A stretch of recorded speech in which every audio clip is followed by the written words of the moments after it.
प्रश्न 1। आकृति में यदि ए बी समांतर सी डी समांतर ई एफ और y अनुपात z बराबर 3:7 है तो x का मान ज्ञात कीजिए। ओके, यहाँ पर जो x है इसका हमें मान ज्ञात करना है। हमें दिया है y अनुपात z बराबर है 3:7 के, तो y अनुपात z को हम y/z लिख सकते हैं।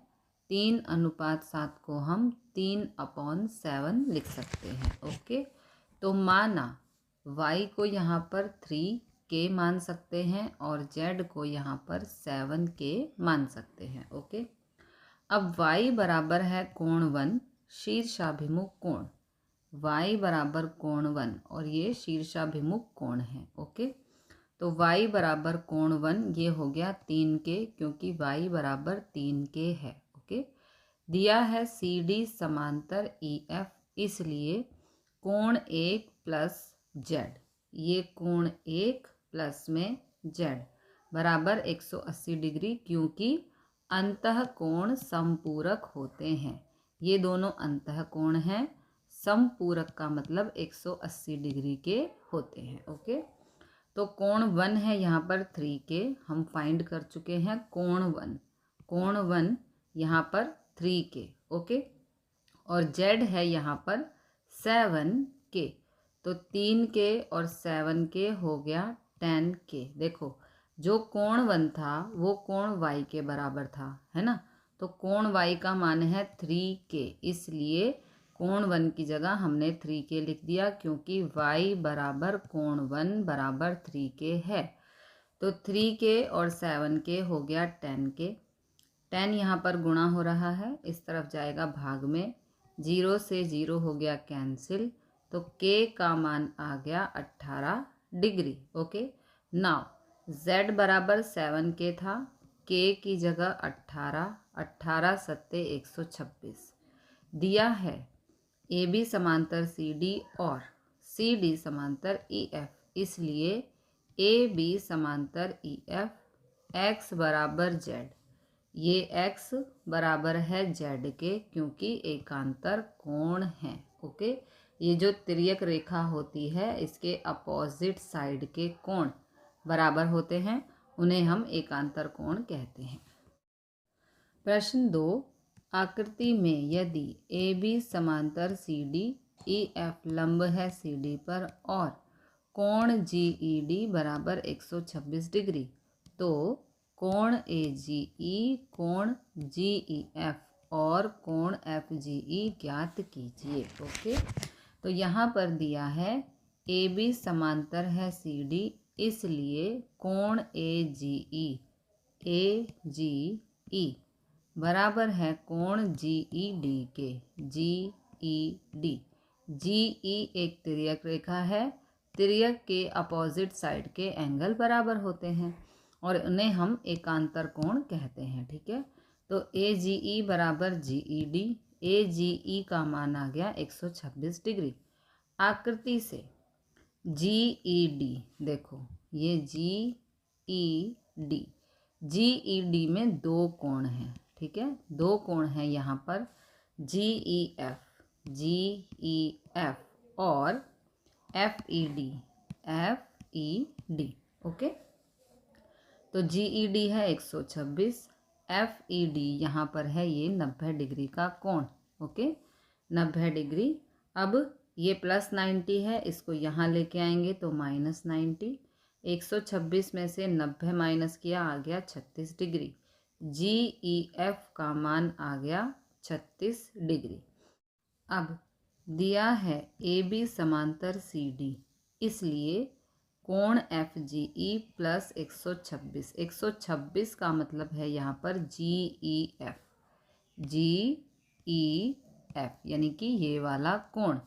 अंतः कोण समपूरक होते हैं, समपूरक का मतलब है 180 डिग्री। ओके, तो यहाँ पे प्लस का 126 है, इस तरफ जाएगा माइनस 126, 180 में से 126 को माइनस करेंगे तो आंसर आएगा 54। प्रश्न 3।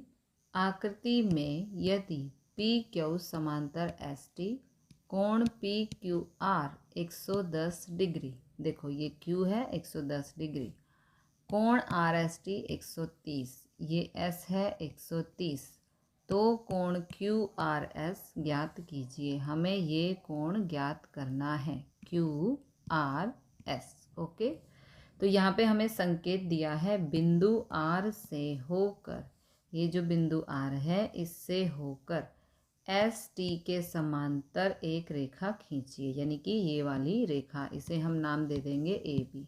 ओके, तो रचना, पी क्यू को बढ़ाने पर यह रेखा एस टी को एम पर काटती है। हमने पी क्यू को यहाँ से बढ़ाया और ये एस टी को एम पर काटती है। ओके, यहाँ पर हम कोण को नाम देंगे 1 2 3 4 5। ओके, तो अब दिया है पी क्यू समांतर है एस टी, इसलिए कोण 1 बराबर है कोण 2। ये जो कोण 1 है ये कोण 2 के बराबर है, क्योंकि संगत कोण है। ये जो तिर्यक है इसके एक ही तरफ के कोण हैं, इसे हम संगत कोण कहते हैं। तो कोण 1 बराबर कोण 2, कोण 2 बराबर हो गया 130 डिग्री। ये जो कोण 2 है ये आ गया 130 डिग्री। कोण 2 प्लस कोण 3, ये कोण 2 प्लस कोण 3 बराबर 180 डिग्री, क्योंकि रैखिक युग्म का मतलब होता है 180 डिग्री। और ये इस रेखा पर दोनों कोण बने हुए हैं, तो इन दोनों का योग 180 डिग्री होगा। ओके, तो कोण 2 है यहाँ पर 130, कोण 3 हमें नहीं पता, ये 180। अब ये प्लस 130 है, यहाँ पे जाएगा तो माइनस 130। 180 में से 130 को माइनस किया 50 डिग्री। अब कोण 5 प्लस कोण 4, यानी कि ये दोनों कोण, ठीक है, बराबर 180, क्योंकि रैखिक युग्म है। एक ही रेखा पर बने हुए कोणों का योग 180 डिग्री होता है। तो कोण 5 है 110, कोण 4 हमें नहीं पता, और ये 180। अब ये 110 यहाँ प्लस का है, यहाँ जाएगा तो माइनस का हो जाएगा। ओके, ये माइनस हो गया, 180 माइनस 110 होता है 70 डिग्री। तो कोण 4 का मान आ गया 70 डिग्री। कोण 4 कहाँ था, ये था कोण 4। ओके, इसका मान आ गया 70 डिग्री।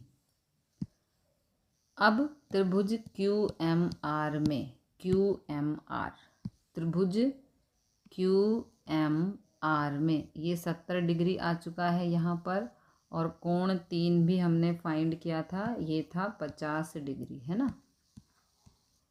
कोण 4 70, कोण 3 50, और अब हमें आर फाइंड करना है।